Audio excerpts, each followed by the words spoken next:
త్రిదలం త్రిగుణాకారం త్రినేత్రంచ త్రియాయుధం త్రిజన్మ పాప సంహారం ఏకబిల్వం శివార్పణం. త్రినేత్రుడు త్రిగుణాతీతుడు అయిన పరమేశ్వరుడికి మారేడు దళాలు అంటే మహా ఇష్టం.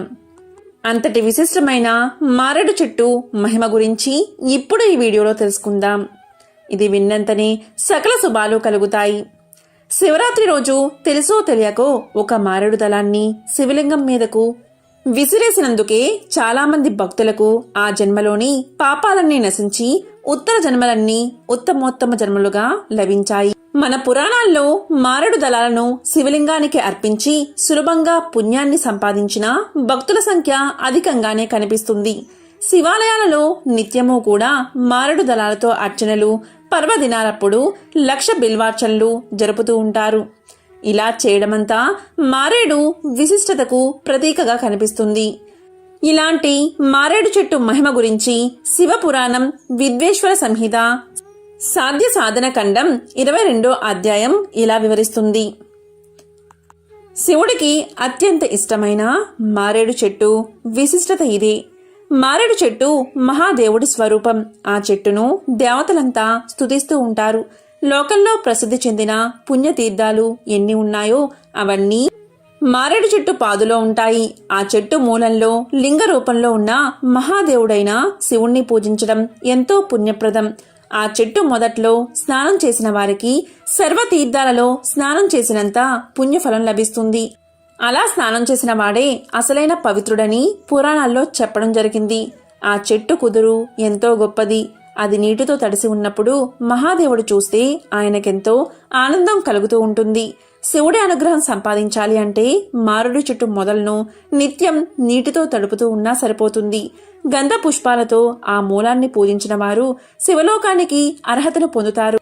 అలాంటి భక్తుల ఇంట సంతానం సుఖం వర్ధిల్లుతూ ఉంటుంది. మారేడు చెట్టు మొదట్లో శ్రద్ధతో వరుసగా దీపాలు పెట్టిన వారికి తత్వజ్ఞానం లభించి అంత్యంలో మహేశ్వరులో ఐక్యమయ్యే అదృష్టం కూడా లభిస్తుంది. కొత్త చిగులతో ఉన్న మారేడు కొమ్మను తాకడం, ఆ చెట్టును పూజించడం లాంటివి పాప విముక్తికి దోహదకారులు. అలాంటి పవిత్రమైన వృక్షం కింద ఒక్క భక్తుడికి భోజనం పెట్టినా చాలు 1,000,000 రెట్ల పుణ్యఫలం లభిస్తుంది. ఆ చెట్టు కింద పాలు నెయ్యితో వండిన పరమాన్నాన్ని శివభక్తుడికి పెడితే అది మొదలు ఇంకా ఎప్పటికీ ఏ జన్మలోనూ అలా పరమాన్నం పెట్టిన వాడికి దరిద్రం అనేదే ఉండదు. శివ నైవేద్యంగా లభించే ఈ మారేడు దళాన్ని పొందినవాడు మహాపుణ్యాత్ముడవుతాడు. శివప్రసాదంలో పత్రం, పుష్పం, ఫలం, జలం లాంటివన్నీ సాలగ్రామ స్పర్శ, శివలింగ స్పర్శ వల్ల అవి ఎంతో పవిత్రతను సంతరించుకుంటాయి. శివపూజ చేసేవారిలో ప్రధానంగా 2 రకాలు ఉంటారు. ఆ ఇద్దరికి ఈ మారేడు దళాలు శివలింగమంత విలువైనవే. ప్రవృత్తి, నివృత్తి అనే 2 భక్తి మార్గాల్లో భక్తులు శివపూజ చేస్తూ ఉంటారు. ప్రవృత్తి మార్గాన్ని అనుసరించేవారు శివలింగ పీఠాన్ని పూజిస్తారు. అలా చేయడం వల్ల వారికి సర్వదేవతలను పూజించినంత ఫలితం లభిస్తుంది. అలాంటి భక్తులు అభిషేకం చేసి నాణ్యమైన బియ్యంతో వండిన అన్నాన్ని నైవేద్యంగా ఇస్తూ ఉంటారు. పూజ అయిన తర్వాత ఆ లింగాన్ని శుద్ధి చేస్తారు. నివృత్తి మార్గాన్ని అనుసరించే భక్తులు చేతిలోనే శివలింగాన్ని ఉంచుకుని పూజించి భిక్షాడంతో లభించిన ఆహారాన్ని ఆ శివలింగానికి నైవేద్యంగా పెడతారు. మారేడు చెట్టు ఇంత పవిత్రతను సంతరించుకుని ఉండడానికి ఆ చెట్టు దళాలు, బెరడు అన్నిటిలోనూ ఔషధీయ గుణాలు ఉన్నాయని ఆధునిక శాస్త్రవేత్తలు చెబుతున్నారు. లక్ష్మీదేవి కుడి చేతితో సృష్టించిన చెట్టు మారేడు చెట్టు. అందుకే ఆ చెట్టుకు పండిన కాయను శ్రీఫలము అని పిలుస్తారు. సృష్టిలో మారేడు చెట్టుకు ఒక గొప్పతనం ఉంది. అది పువ్వు పూయకుండా కాయ కాస్తుంది. మారేడు కాయలో ఉన్న గుజ్జును చిన్న కన్నం పెట్టి తీసి దాన్ని ఎండబెట్టి అందులో విభూతి వేసి ఆ విభూతిని చేతిలో వేసుకుని పెట్టుకునేవారు. ఈ మారేడు దళాల్ని దళముగా ఉన్న వాటిని కోసి పూజ చేస్తారు. ఈ దళం 3 ఆకులుగా ఉంటుంది. అరుణాచలంలో బహుబిల్వ దళం ఉంటుంది. అది 3, 9 కూడా ఉంటాయి. పుష్పాలను పూజ చేసేటప్పుడు తొడిమ లేకుండా పూజ చేయాలి. కానీ మారేడు దళాలను పూజ చేసేటప్పుడు కాడను తీసివేయకుండా ఈయనే పట్టుకుని శివలింగం మీద వెయ్యాలి. మనకి శాస్త్రంలో 5 లక్ష్మీ స్థానాలు ఉన్నాయని చెప్పారు. అందులో మారేడు దళం ఒకటి. మారేడు దళంతో పూజ చేసినప్పుడు బిల్వం ఈనే శివలింగానికి తగిలితే ఐశ్వర్యం కటాక్షించబడుతుంది. అందుకే ఇంట్లో ఐశ్వర్యం తగ్గుతున్నా, పిల్లలకు ఉద్యోగాలు రాకపోవడం మొదలైన ఇబ్బందులు ఉన్నా 3 ఆకులు ఉన్న దళాన్ని పట్టుకుని శివునికి పూజ చేయాలి. శివుణ్ణి మారేడు దళంతో పూజ చేయగానే ఈశ్వరుడు త్రియాయుషం అంటాడట. బాల్యం, యవ్వనం, కౌమారం ఈ 3టిని నీవు చూస్తావు. వీటిని శివుడు ఆశీర్వదిస్తాడట. కాబట్టి ఆయుర్దాయం పూర్తిగా ఉంటుంది. శివుణ్ణి మారేడు దళాలతో పూజించే వ్యక్తి 3 గుణాలకు అతీతుడవుతాడు. మారేడు దళం శివలింగం మీద బోర్లా పడితే జ్ఞానం సిద్ధిస్తుంది. అంతటి శక్తివంతమైనది మారేడు దళం. మనిషికి 3 గుణములు, 3 అవస్థలు ఉంటాయి. 4వ దానిలోకి వెళ్ళడు. 4వది తురియము. తురియమే జ్ఞానావస్థ. అటువంటి తురియంలోకి వెళ్ళగలిగిన స్థితి శివలింగాన్ని మారేడు దళాలతో పూజ చేసిన వారికి లభిస్తుంది. మారేడు చెట్టుకి ప్రదక్షిణ చేస్తే 3 కోట్ల మంది దేవతలకి ప్రదక్షిణ చేసినట్లే. ఇంట్లో మారేడు చెట్టు ఉంటే ఆ మారేడు చెట్టు కింద కూర్చుని ఎవరైనా జపం చేసినా, పూజ చేసినా అపారమైన సిద్ధి కలుగుతుంది. యోగ్యుడైన వ్యక్తి దొరికినప్పుడు ఆ మారేడు చెట్టు కింద చక్కగా శుభ్రం చేసి ఆవు పేడతో అలికి పీట వేసి ఆయన్ను అక్కడ కూర్చోబెట్టి భోజనం పెడితే అలా చేసిన వ్యక్తికి 1 కోటి మందిని తీసుకువచ్చి ఏకకాలమందు వంట చేసి అన్నం పెట్టినా ఫలితం ఇవ్వబడుతుంది. శాస్త్రము మనకు లఘువులు నేర్పింది. మారేడు చెట్టు అంత గొప్పది. మారేడు చెట్టు మీద నుండి వచ్చే గాలి మిక్కిలి ప్రభావం కలది. అసలు మారేడు చెట్టు పేరులోనే చాలా గొప్పతనం ఉంది. మారేడు తెలుగులో రాజు. మారేడు అంటే మహారాజు అని. ఆ చెట్టు పరిపాలకురాలు. అన్నిటినీ ఇవ్వగలదు. ఈశ్వరుడు ఈ చెట్టు రూపంలోనే ఉంటాడు. అది పువ్వు పూయవలసిన అవసరం లేదు. ద్రవస్థితిని పొందకుండా వాయుస్థితిని పొందిన కర్పూరంలా మారేడు పువ్వు పూయకుండా కాయ కాస్తుంది. అంత గొప్ప చెట్టు మారేడు చెట్టు. అందుకే మీకు ఏది చేతనైనా కాకపోయినా మీ జీవితాన్ని పండించుకోవడానికి ఈ 3 తప్పకుండా చెయ్యాలి. మొదటిది తప్పకుండా భస్మధారణ చెయ్యాలి. 2వది రుద్రాక్షని మెడలో వేసుకోవాలి. 3వది తప్పకుండా మారేడు దళాలతో శివలింగార్చన జీవితంలో ఒక్కసారైనా చేయాలి. ఈ 3 పనులను ప్రతి వ్యక్తి తన జీవితంలో చేసి తీరాలని శాస్త్రాలు చెబుతున్నాయి. మారేడు చెట్టు అంటేనే వృక్ష రూపంలో ఉన్న పరమశివుడు అని పురాణాలు చెబుతున్నాయి. 3 విభూతి రేఖలు నుదుటి మీద ధరించకుండా, రుద్రాక్షమాల లేకుండా, బిల్వపత్రం లేకుండా సంప్రదాయం తెలిసిన పండితులు శంకరుణ్ణి పూజించరు అంటుంది శివపురాణం. బిల్వవృక్ష దర్శనం స్మరణ మాత్రం చేతనే పాపక్షయం అవుతుందని, బిల్వవృక్షాన్ని పూజలతో, చందనాది ద్రవ్యాలతో పూజిస్తే వంశాభివృద్ధి కలుగుతుందని చాలామంది నమ్మకం. మారేడు చెట్టు కనిపించినప్పుడు దాని ఆకులు కోసి వాటితోనే ఆ వృక్షాన్ని పూజించిన పుణ్యమే అంటారు.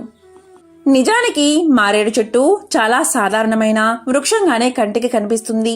మర్రి రావి చెట్లలాగా మహావృక్షము కాదు. చెప్పుకోదగ్గ అందమైన పూలు కనబడవు.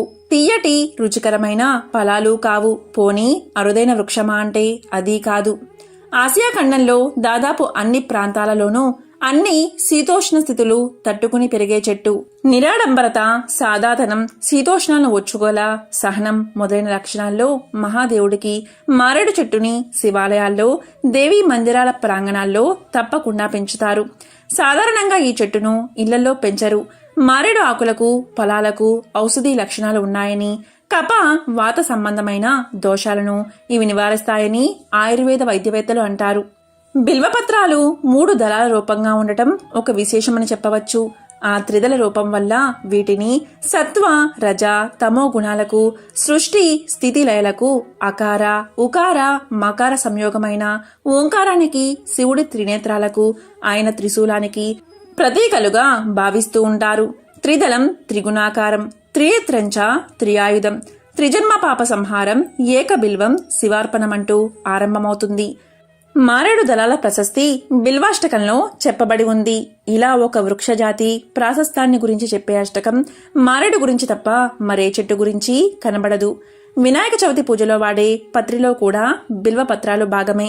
తులసి, బిల్వ, వావిలి, ఉత్తరేణి, వెలగ, జమ్మి, ఉసిరక, గరిక పత్రాలను అష్టబిల్వాలుగా పేర్కొనే పరిగణ కూడా ఉంది. మారేడు దళాన్ని శివలింగానికి తాకిస్తే ఆ స్పర్శ వల్ల కలిగిన స్పందనల ప్రభావం ఆ దళంలో చాలాసేపు నిలిచి ఉంటుంది. అలాంటి మారేడు దళం మీరు రోజంతా మీ హృదయానికి దగ్గరగా ఉంచుకుంటే అది మీ శారీరక స్థితిని, మానసిక స్థితిని కూడా ఆరోగ్యంగా, ఆహ్లాదంగా ఉంచుతుంది. మారేడు దళానికి ఉన్న ఈనె శివలింగానికి తాకినప్పుడు మన ఇంట్లో ఐశ్వర్య ప్రాప్తి కలుగుతుంది. శివుడికి ఎంతో ఇష్టమైన ఈ మారేడు చెట్టు ఇంట్లో ఉంచుకోవచ్చా లేదా అనే సందేహాలు చాలా మందిలో ఉంటాయి. అయితే ఎలాంటి సందేహమూ లేకుండా మారేడు చెట్టును ఇంట్లో పెంచుకోవచ్చు. అయితే మారేడు దళాలను కోసేటప్పుడు ఖచ్చితంగా కొన్ని నియమాలను పాటించాలి. మారేడు చెట్టు ఆకులను బుధ, శనివారాల్లో మాత్రమే కోయాలి. అమావాస్య, పౌర్ణమి, సోమవారం, మంగళవారం, సంక్రాంతి, శివరాత్రి వంటి పండుగల రోజు కూడా మారేడు దళాలను కోయకూడదు. అందుకే ఈ దళాలను ముందు రోజు కోసి భద్రపరుచుకోవాలి. ఈ రోజు అర్చన చేసిన మారేడు దళాలను మరుసటి రోజు వాటిని కడిగి స్వామివారికి అర్చన చేయవచ్చు. ఎంతో పవిత్రమైన మారేడు చెట్టుకు ప్రదక్షిణ చేస్తే 3 కోట్ల దేవతలకు ప్రదక్షిణ చేసిన పుణ్యం లభిస్తుంది. మారేడు లేదా బిల్వము బలే కుటుంబానికి చెందింది. ఈ బిల్లు వృక్షానికి చెందింది. మారేడు పత్రి ఆయుర్వేదంలో కూడా ఉపయోగపడుతుంది. దీనిని విరోచనాలు, ముటిములు మరియు మధుమేహానికి కూడా ఉపయోగించవచ్చు. మారేడు చెట్టు 8 నుంచి 10 మీటర్ల ఎత్తు వరకు పెరిగే వృక్షం. దాని ఆకులు సువాసనతో ఉంటాయి మరియు దైవికమైన వాటిని ఉత్పత్తి చేస్తాయి. దీని పువ్వులు ఆకుపచ్చ, తెలుపు మరియు సువాసనతో ఉంటాయి. మారేడు చెట్టు భారతదేశంతో సహా చాలా ఆసియా దేశాల్లో పెరుగుతుంది. మారేడు చెట్టు యొక్క ఔషధ గుణాలు తెలుసుకుందాం. ఇది విరోచనాలకు గొప్ప పరిష్కారం, పేలుకు మంచి ఔషధం, మధుమేహాన్ని నివారించడంలో ఈ ఆకుల రసం చాలా మంచిది. పెర్ఫ్యూమ్ నాణ్యతను పెంచుతుంది. మారేడు దళంలో ఖనిజాలు, వైటమిన్లు ఉంటాయి. ఇందులో calcium, phosphorus, iron, carotene, B vitamin మరియు వైటమిన్ సి పుష్కలంగా ఉంటాయి. మారేడు ఆకులు మరియు పళ్లలో అనేక ఔషధ గుణాలు ఉన్నాయి. పళ్ళు, కాయలు, బెరడు, వేర్లు, ఆకులు మరియు పువ్వులను కూడా ఔషధంగా ఉపయోగిస్తారు. బిల్వ చెట్టులోని ప్రతి భాగము కూడా మానవాళికి ఎంతో మంచిది.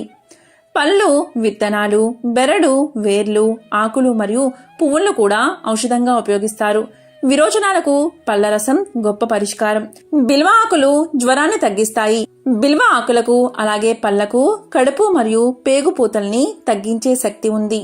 బిల్వ ఆకులు మరియు పళ్లలో మలేరియా నిరోధక లక్షణాలు ఉన్నాయి. బిల్వ పండు నుండి రసం తీసుకుని కొద్దిగా అల్లం రసం కలిపి తాగితే రక్త సంబంధిత సమస్యలు రాకుండా కాపాడుతుంది. బిల్వ చెట్టు బెరడు మరియు ఆకులు గాయాలకు మంచి చికిత్సను ఇస్తాయి. గాయాలు త్వరగా నయమవుతాయి. క్రిమి కీటకాల విషానికి విరుగుడుగా పనిచేస్తుంది. ఇది పేలుకు మంచి ఔషధం. దీని ఆకురసం మధుమేహాన్ని నివారించడంలో చాలా మంచిది. చెట్లు పండు యొక్క వాసన చాలా ఆహ్లాదకరంగా ఉంటుంది. ఇది శరీరంపై శీతలీకరణ ప్రభావాన్ని కలిగి ఉంటుంది. అలాగే ఇది ఒక ఆకర్షణ వలె పనిచేస్తుంది. సగం పండిన పండ్లు జీర్ణశక్తిని పెంచుతాయి. దీర్ఘకాలిక మలబద్ధకంతో బాధపడేవారు ప్రతిరోజు బాగా పండిన పండ్ల గుజ్జు తినడం చాలా ఉపయోగకరంగా ఉంటుంది. పాలు మరియు చక్కెరతో బిల్వాన్ని సేవించినప్పుడు అది వేసవి పానీయమవుతుంది మరియు గుజ్జు కూడా మంచిది. ఇది పేగును శుభ్రపరచడమే కాకుండా వాటిని బలపరుస్తుంది. ఇది జలుబు మరియు తుమ్ములకు చాలా ఉపయోగకరంగా ఉంటుంది. శివుడు ఈ చెట్టు రూపంలోనే ఉంటాడు. ఒకరోజు శివుణ్ణి కలవడానికి శని కైలాసానికి వెళ్లాడు. పార్వతీ పరమేశ్వరుల దర్శించి ఆమెను స్తుతించాడు. శివుడు భవిష్యత్తును పరిశీలించే నెపంతో మీరు నన్ను పట్టుకోగలరా అని అడుగుతాడు శనిదేవుణ్ణి. అప్పుడు శనిదేవుడు మరుసటి రోజు సూర్యోదయం నుండి సూర్యాస్తమయం వరకు మిమ్మల్ని పట్టుకుంటాను అని సమాధానం చెప్తాడు. కాబట్టి శివుడు మరుసటి రోజు ఉదయం బిల్వవృక్ష రూపాన్ని సంతరించుకుని చెట్టు లోపల అదృశ్యంగా నివసించాడు. మహేశ్వరుడు ఎక్కడున్నాడో తెలియక పార్వతీదేవితో సహా దేవతలందరూ మహేశ్వరుని కోసం వెతకడం మొదలుపెట్టారు. కాని మహేశ్వరుడి జాడ కాని శనిదేవుని జాడ కాని తెలియలేదు. ఆ రోజు సూర్యాస్తమయం తర్వాత మహేశ్వరుడు బిల్వవృక్షం నుండి భౌతిక రూపంలో బయటకు వచ్చాడు. ఉదయాన్నే శనిదేవుడు కనిపించాడు. మీరు నన్ను పట్టుకోలేదే అని అడిగాడు శివుడు. అప్పుడు శనిదేవుడు, నేను మిమ్మల్ని పట్టుకోవడం వల్లే కదా స్వామి, లోకాలన్నిటికీ పూజ్యులైన మీరు ఈ బిల్వ వృక్షంలో దాక్కున్నారు అని శనిదేవుడు సమాధానం చెప్తాడు. శివుడు దీనికి ఎంతో సంతోషించి, ఇప్పటినుంచి నీవు నా పేరుతో కలిపి శనీశ్వరుడు అని పిలువబడతావు అని వరమిచ్చాడు. లక్ష్మీదేవి తపస్సు ద్వారా బిల్వ వృక్షం పుట్టింది. ఆమెను బిల్వ నిలయ అని పిలుస్తారు. శివ పూజలో అత్యంత ముఖ్యమైనది బిల్వపత్రాలు అంటే మారేడు ఆకులు. బిల్వపత్రాలు గాలిని, నీటిని శుభ్రం చేస్తాయి. ఈ చెట్టు నుండి వచ్చే గాలి శరీరానికి సోకడం ద్వారా ఆరోగ్యానికి మేలు జరుగుతుంది. జబ్బులు అంటవు, అంతరకరణాలకు మంచిది, దేహాన్ని శ్రేష్టంగా ఉంచుతుంది. బిల్వపత్రాలు నూరి రసం తీసి శరీరానికి పూసుకుంటే చెమట వాసన రాదు.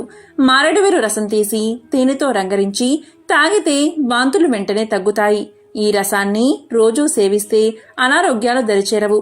బిల్వపత్రాలను దంచి కళ్ళపై లేపనంగా వేసుకుంటే కంటి దోషాలు ఏమైనా ఉంటే అవి నశించిపోతాయి. బిల్వచూర్ణం అతిసారాన్ని తగ్గిస్తుంది. ఇక పవిత్ర వృక్షాల్లో ఒకటి శివునికి ప్రీతికరమైన ఈ మారేడు ఆకులతో శివపూజ చేస్తే అనుకున్న కోరికలు నెరవేరతాయి. మారేడు దళం 3 భాగాల్లో త్రిమూర్తులైన బ్రహ్మ, విష్ణువు, శివుడు కొలువై ఉంటారు. మారేడు దళం ఇచ్ఛాశక్తి, జ్ఞానశక్తి, క్రియాశక్తికి సంకేతం. ఇవి 3 శివస్వరూపం. శివ సహోదరి అయిన మహాలక్ష్మీదేవి హృదయం నుంచి మారేడు దళం ఆవిర్భవించడంతోనే ఆ దళం శివునికి ప్రీతికరమైందని పురాణాలు చెబుతున్నాయి. మారేడు చెట్టు చుట్టూ భక్తితో ప్రదక్షిణలు చేసి భక్తితో తాగినట్లయితే శివుణ్ణి స్మరించినట్లేనని ఆధ్యాత్మిక నిపుణులు చెబుతున్నారు. అంతేకాకుండా రోహిణి నక్షత్రం రోజున మారేడు చెట్టు కింద పూజ చేస్తే దారిద్ర బాధలు తొలగిపోతాయి. సూర్యోదయం నుండి వచ్చే రోహిణి నక్షత్రం రోజు మారేడు చెట్టుకు పూజ చేస్తే సిరి సంపదలు కలుగుతాయి. రోహిణి నక్షత్రం చంద్రునికి చెందింది. ఇక చంద్రుడిని ఆధిపత్యం వహించే దైవం శ్రీ మహాలక్ష్మి. అందుకే రోహిణి నక్షత్రం రోజున మారేడు చెట్టు వద్ద పూజ చేస్తే ఐశ్వర్యం స్థిరంగా నిలబడుతుంది. మారేడు చెట్టు ఎక్కడున్నా లేకుంటే దేవాలయాల్లో ఉంటే మారేడు చెట్టు వద్దకు వెళ్లి హుండీలో 11 రూపాయలు వేసి ఈ పూజ చేయాలి. మారేడు చెట్టు మొదట్లో నీరు పోసి ఆవునేతితో దీపారాధన చేసి గంధపు సువాసన వచ్చే అగరవత్తులను వెలిగించి చెట్టు కింద కూర్చుని లక్ష్మీదేవికి సంబంధించిన అష్టోత్తరాన్ని పారాయణం చెయ్యాలి. తమలపాకు, పండు, తాంబూలం పెట్టాలి. తమలపాకులు 3, 2 తెలుపు పచ్చి పోకల వక్కలు, 2 అరటిపళ్ళు ఉంచి దక్షిణగా 5 రూపాయలు ఉంచి మారేడు చెట్టు వద్ద పెట్టాలి. ఆపై తమ దారిద్ర బాధలు తొలగిపోవాలని ఇష్టదైవాన్ని నమస్కారం చేసుకోవాలి. లక్ష్మీదేవికి సంబంధించిన ఏదైనా స్తోత్రాన్ని పారాయణ చేసుకోవాలి. తర్వాత చినుగులు లేని మారేడు దళాలను 2 లేదా 3 ఇంటికి తీసుకువచ్చి ఒక బీరువాలో పెట్టుకోవాలి. ఇలా డబ్బు ఉన్న చోట పెట్టుకుంటే డబ్బు స్థిరంగా నిలుస్తుంది. రోహిణి నక్షత్రం రోజు ఇంటికి తీసుకువచ్చే మారేడు దళాన్ని ఇలా ఉంచినట్లయితే అష్టైశ్వర్యాలు చేకూరుతాయి. ఇంకా మారేడు చెట్టు పూజతో సకల పాపాలు తొలగిపోతాయి. వేదాల ప్రకారం శివుడే ఐశ్వర్య ప్రదాత. అందుకే మారేడు ఆకులతో ఆయన్ని పూజించి సకల సంపదలను పొందవచ్చని పురాణాలు చెబుతున్నాయి. ఎంతో పవిత్రమైన విశిష్టమైన ఈ మారేడు చెట్టు యొక్క మహత్యాన్ని విన్నా చదివినా సకల శుభాలు కలుగుతాయి. సకల సంపదలు చేకూరతాయి. దరిద్ర బాధలు, నరదిష్టి, నరపీడలు తొలగిపోతాయి. ఆ మహాశివ యొక్క ఆశీస్సులు కలుగుతాయి. లక్ష్మీదేవి కటాక్షం కలుగుతుంది. ఓం నమః శివాయ.